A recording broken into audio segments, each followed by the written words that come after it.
બ્રહ્મશક્તિ જાગૃતિ મંચ દ્વારા ચિરંજીવી ભગવાન પરશુરામની જીવનગાથા વિશે બહેનો દ્વારા નાટ્ય પ્રસ્તુતિ કરવામાં આવી હતી। આગામી તારીખ 10 મેના રોજ ભગવાન વિષ્ણુના છઠ્ઠા અવતાર એવા બ્રાહ્મણોના આરાધ્ય દેવ ચિરંજીવી ભગવાન પરશુરામની જીવનગાથા ઉપર આજરોજ શહેરના પૂર્વ વિસ્તાર વાઘોડિયા રોડ સ્થિત બ્રહ્મશક્તિ જાગૃતિ મંચના મુખ્ય કાર્યાલય ખાતે બહેનો દ્વારા નાટ્યનું રસપાન કરાવવામાં આવ્યું હતું।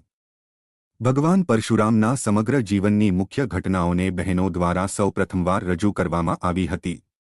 ભગવાન પરશુરામની જીવનગાથા નાટ્યને જાણીતા લેખક અને દિગ્દર્શક કલાપી ધોળકિયા દ્વારા માત્ર થોડાક દિવસોમાં જ બિન અનુભવી મહિલાઓને કલાકારોને તૈયાર કરી આ નાટ્યકૃતિ તૈયાર કરવામાં આવી છે। આ નાટ્યકૃતિમાં બ્રહ્મશક્તિ જાગૃતિ મંચની 40 વર્ષથી 72 વર્ષની વયજૂથના બહેનો દ્વારા રજૂ કરવામાં આવી હતી, જેમાં ભગવાન શંકર, ભગવાન પરશુરામ, જામગની, સહસ્ત્રાર્જુન, ઋષિઓ સહિતના પાત્રોને મહિલાઓ દ્વારા રજૂ કરવામાં આવ્યા હતા।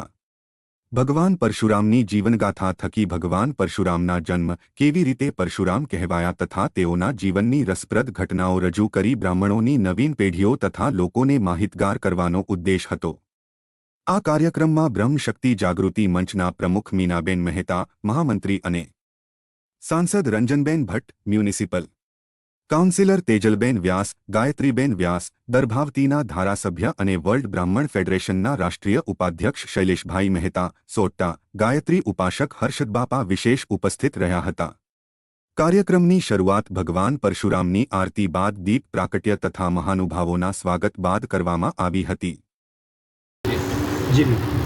ब्रह्मशक्ति जागृति मंच એટલે કે બ્રાહ્મણ બહેનોના સંગઠન દ્વારા કદાચ ગુજરાત નહીં પણ દેશમાં પ્રથમવાર બહેનો દ્વારા પરશુરામની જીવનચરિત્ર ઉપર કંઈક નાટ્યરૂપી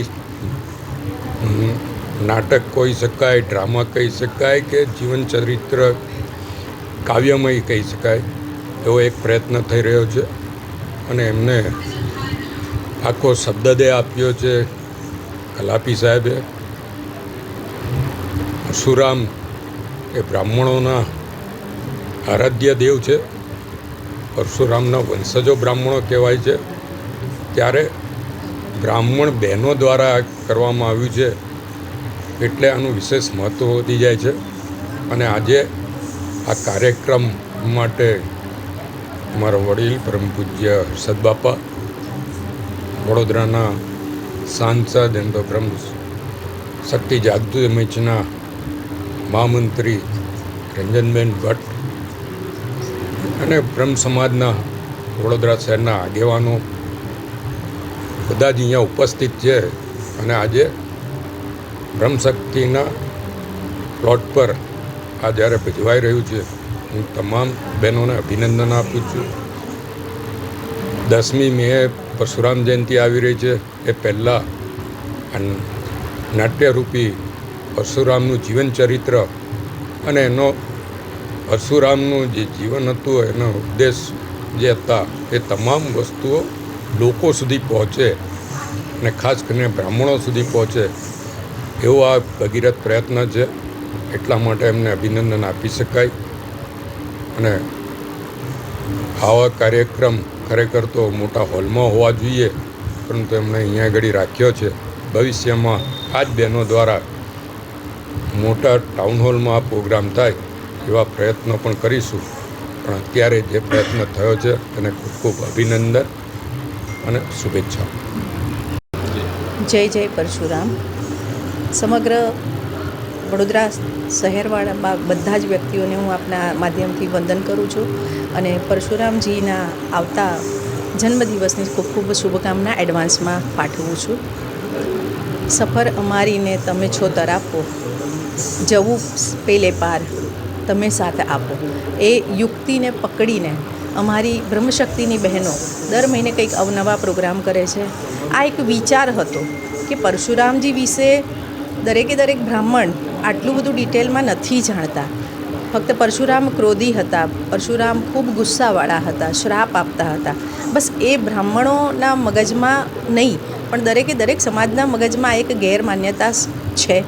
તો એને કેવી રીતે દૂર કરી અને બ્રાહ્મણોના આરાધ્ય દેવ પરશુરામને હકીકતમાં એમના જીવનમાં શું શું રોલ થયા અને એમણે ક્યાં કેવી રીતે ભાગ ભજવી અને એમાંથી એ પરિપૂર્ણ રીતે બહાર આવ્યા અને પોતે વિષ્ણુના છઠ્ઠા અવતાર છે એ લોકોના જનમુખ પર બોલાતું થયું. તો એવા અમારા આરાધ્ય દેવને બહેનો થકી આજે એક નાટ્ય સ્વરૂપે એમના જીવન ચરિતાર્થને સ્ટેજ પર ભજવવાનું છે. ખૂબ ખુશીની વાત એ છે કે બહેનો પોતે જ દરેકે દરેક કેરેક્ટર ભજવવાની છે. પાત્રો ભલે કોઈ પણ મેલ પુરુષના હશે પણ એ ભજવનાર દરેકે દરેક બહેનો હશે. અને આ નાટકને લખવા માટે શ્રીમાન કલાપી ધોળકિયા સર છે એના રાઇટર.